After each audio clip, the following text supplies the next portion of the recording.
ஓம் உயிரான ஈஸ்வரா, ஓம் துருவ நட்சத்திரத்து பேருருள் பேருளி, ஓம் வெள்ளி விளாகும் பத்ரேஸ்வரி அம்மா துணை.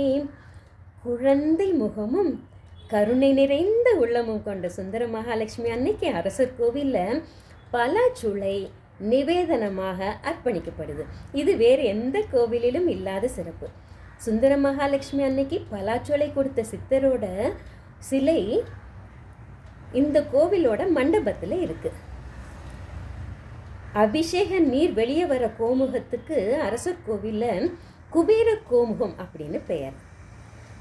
அரசர் கோவில் கமல வரதராஜ பெருமாளை பிரம்மதேவர் தவம் இருந்து வழிபட்டதுனால இந்த அரசர் கோவிலுக்கு பூலோக வைகுண்டம் அப்படின்னு இன்னொரு சிறப்பு பெயரும் இருக்கு.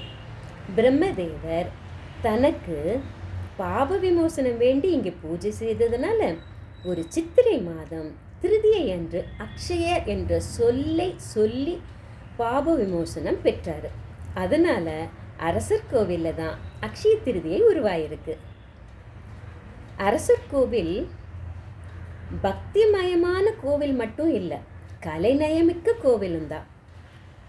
கருடாழ்வார் சந்நிதிக்கு எதிரில் 24 தூண்கள் கொண்ட ஒரு அழகிய கல் மண்டபம் இருக்கு. அந்த தூண்கள் எல்லாமே இசை தூண்கள். ஒவ்வொரு தூணும் கையால் சுண்ட புது புது ஸ்வரத்தை எழுப்புகிறது. அந்த மண்டபத்தில் வலது பக்கம் இருக்கும் ஒரு தூணின் உச்சியில் தாமரை இதழ்களின் நடுவே ஒரு குச்சி நுழையும் அளவுக்கு ஒரு துளை இருக்கு.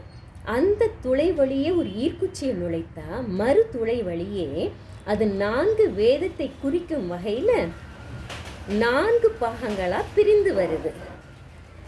இது இந்த கோவிலின் சிற்பியின் கைவண்ணத்தை பறைசாற்றுது.